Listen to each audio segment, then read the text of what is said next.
మేమేం తినాలి, మేము ఏ విశ్వాసం కలిగి ఉండాలని మా మీద రుద్దుతారా? మేమేం తినాలి, ఏ బట్టలు కట్టుకోవాలి, ఏ విశ్వాసం కలిగి ఉండాలని రుద్దుతారా? ఆ రుద్దడం అనేది రాజ్యాంగ విరుద్ధం కాదా?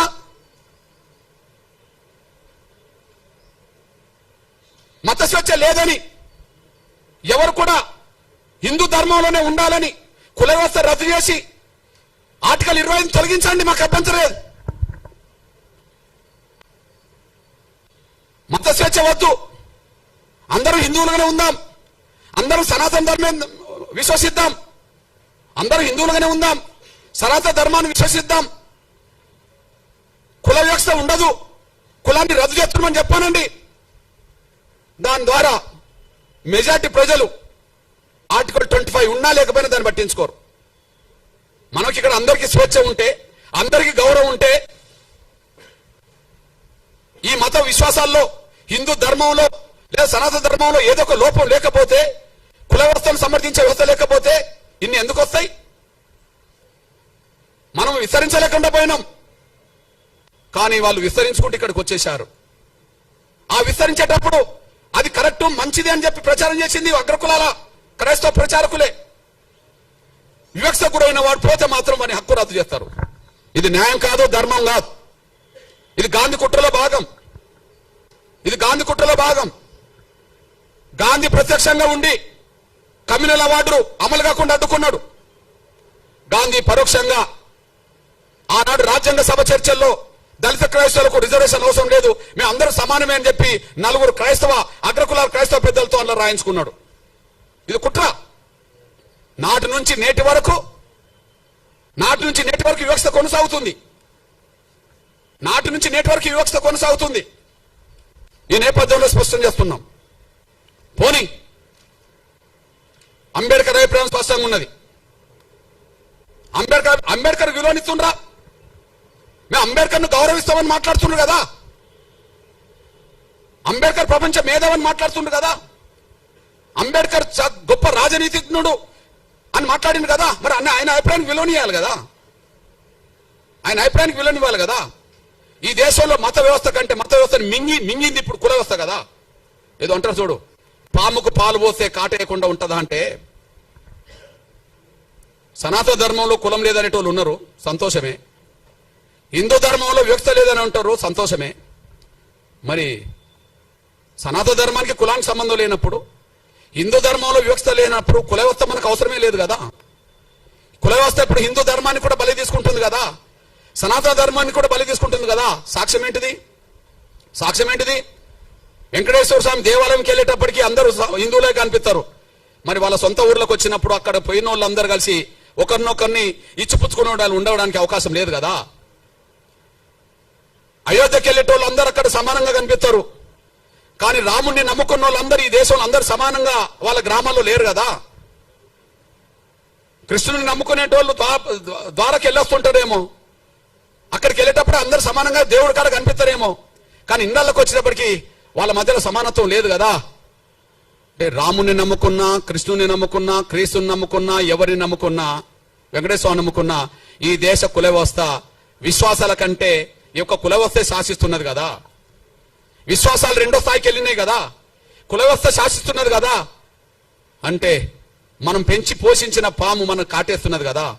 ఈ కాటేయడం వల్లనే అఖండ భారత్ లేకుండా పోయింది కదా. ఈ కాటేయడం వల్లనే ఉన్న భారత్ కూడా పాకిస్తాన్ భూభాగం అంటే వెళ్ళిపోయింది కదా. దేనివల్ల వెళ్ళిపోయింది? ఈ కుల వ్యవస్థ రుగ్మత మాయన్ మచ్చ ఉండడం వల్లనే ఇక్కడ వేరే విశ్వాసాలు పెరగాల్సిన దారి తీసింది కదా. ఆ విశ్వాసాలను తీసుకొచ్చిన వాళ్ళు కూడా అగ్రకులాలే వాళ్ళే కదా. తీసుకొచ్చిన వాళ్ళది తప్పు కాదు, ప్రచారం చేసిన వాళ్ళది తప్పు కాదు, నమ్ముకున్న వాళ్ళది తప్పు అని చెప్పి దళితుల్ని బలి చేయాలని చూస్తే అది న్యాయం కాదనే విషయం కూడా మర్చిపోవద్దని నేను సవినం కోరుతున్నా. నేను ఈ నేపథ్యంలో ఇక్కడ ముందు ఆర్డర్ ఏం చెప్పింది? 1950లో ఆర్డర్ హిందువులు తప్ప మిగతా ఏ మతం నమ్ముకున్నా వాళ్లకు ఎస్సీ హోదా ఉండదు అని చెప్పేసింది. ఓకే, ఆర్డర్ ఏమన్నా ఖురానా, భగవద్గీత లేకపోతే బైబిలా మనం మార్చుకునేదే కదా. రాష్ట్రపతి ఆర్డర్ను మనం మార్చుకునేది కదా. ముందు 1950లో రాష్ట్రపతి ఆర్డర్ వచ్చే సమయానికి ఒక హిందువులు తప్ప ఎస్సీ హోదాకు మిగిలిన ఎవరు కూడా వర్తించదని చెప్పింది కదా. మరి తర్వాత 56లో దాన్ని సరి చేసుకున్నారు కదా. 56లో ఇంకో ఆర్డర్ వచ్చింది కదా. అందులో సిక్కులు కూడా ఎస్సీ హోదా వర్తించదని చెప్పింది కదా. అంటే సిక్కుల్లో కూడా కుల వ్యవస్థ ఉన్నదని చెప్పినట్టే కదా. మరి మొదటి ఆర్డర్ రెండో ఆర్డర్ సవరించుకున్నారా లేదా? మొదటి ఆర్డర్ నుంచి రెండో ఆర్డర్ సవరించిందా లేదా? 50లో 56లో రెండో ఆర్డర్ను మళ్ళీ మూడో ఆర్డర్ సవరించిండ్రా లేదా? 90లో ఎవరికి అవకాశం ఇచ్చిండ్రు? బౌద్ధులకు అవకాశం ఇచ్చిండ్రా లేదా? అంటే బౌద్ధ మతంలో మళ్ళీ కుల వ్యవస్థ ఉన్నదని ఒప్పుకున్నారా లేదా? ముందేమో హిందూ వ్యవస్థే ఈ అస్పృశ్యతకు కారణం అని చెప్పి మీరే మాట్లాడుతున్నారు. హిందూ వ్యవస్థ తప్ప మిగతా ఏ వ్యవస్థలో అస్పృశ్యత లేదని చెప్పిండ్రు. కానీ 56 వచ్చినప్పటికీ మళ్ళీ సిక్కుల్లో సమానత్వం బోధించినా కుల వ్యవస్థ ప్రభావితం చేస్తుందని మళ్ళీ చెప్పేశారు. తర్వాత బౌద్ధంలో సమానత్వం ఉన్నదని బౌద్ధం ప్రచారం చేసినా ఈ దేశ కుల వ్యవస్థలో మళ్ళా దళితులు అక్కడ దళితులుగానే ఉన్నారని మీరు చెప్పేశారు. అంతే కదా. మరి ఈ దేశంలో సమానత్వం గురించి క్రైస్తవ సమాజం ప్రచారం చేయవచ్చు, కానీ కుల వ్యవస్థ అధిగమించిందా లేదా? దాన్ని ప్రపంచంలో ఎక్కడ కుల వ్యవస్థ లేదు కాబట్టి క్రైస్తవం అంతా సమానత్వంగానే ఉంటది. ప్రపంచంలో ఎక్కడ కూడా ఇస్లాం సమానత్వాన్ని బోధించింది కాబట్టి అక్కడ కుల వ్యవస్థ లేదు కాబట్టి ఉంటది. కానీ ఇక్కడ ఉన్నది కదా. మరి ఇక్కడ ఉండకపోతే బీసీ రిజర్వేషన్లో ముస్లింలు వచ్చారు కదా. ఏ గ్రూపులో ఉన్నారు కదా, బి గ్రూపులు ఉన్నారు కదా. అంటే సామాజిక వ్యవస్థ ఇక్కడ పడ్డది కదా. అంటే ఈ దేశంలో హిందూ విశ్వాసంలో ఉన్న కుల వ్యవస్థ ఉండడం వల్ల వివక్ష కొనసాగుతుంది. సిక్కు ధర్మం ఉన్నా కొనసాగుతుంది, బౌద్ధ ధర్మం ఉన్నా కొనసాగుతుంది, క్రైస్తవ ధర్మం ఉన్నా కొనసాగుతుంది. కుల వ్యవస్థ ప్రభావం ఇస్లాం మతం కూడా ఇక్కడ పడుతుంది. నేను ఒక మాట చెప్తున్నదంటే, ఈ దేశంలో కుల వ్యవస్థ ఉన్నంత వరకు ఎన్ని గొప్ప మతాలు ఇక్కడికి వచ్చినా, ఎన్ని గొప్ప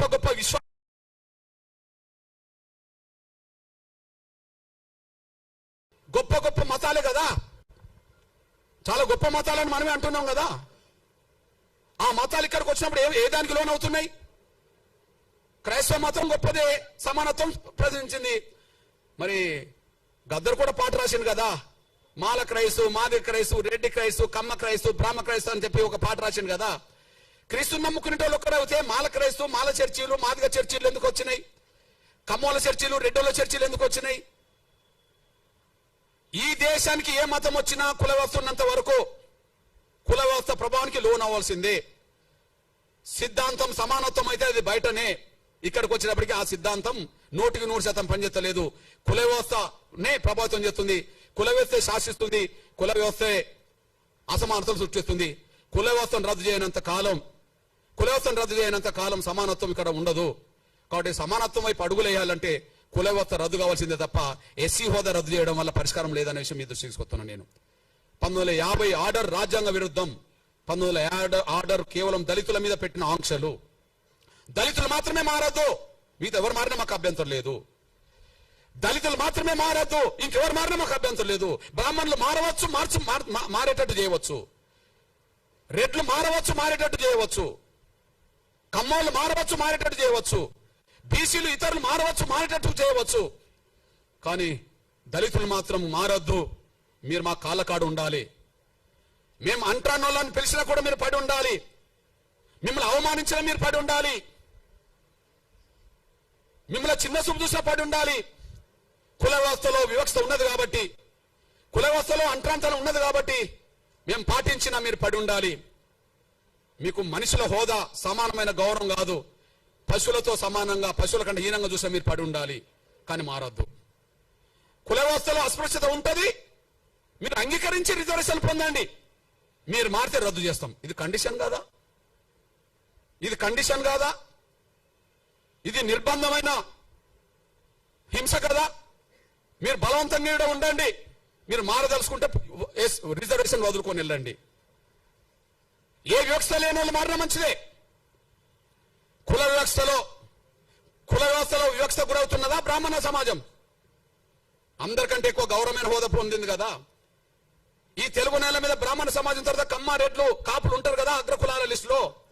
వాళ్ళు కూడా ఎస్సీ, బీసీల కంటే పై హోదాలో ఉన్నారు కదా. అంటే పై హోదాలో ఈ దేశంలోనే అత్యున్నత వ్యవస్థలో కుల వ్యవస్థలో గౌరవం పొందుతున్న బ్రాహ్మణులు మారిన మాకు అభ్యంతరం లేదు. వాళ్ళకు 1950 ఆర్డర్ వర్తించదు.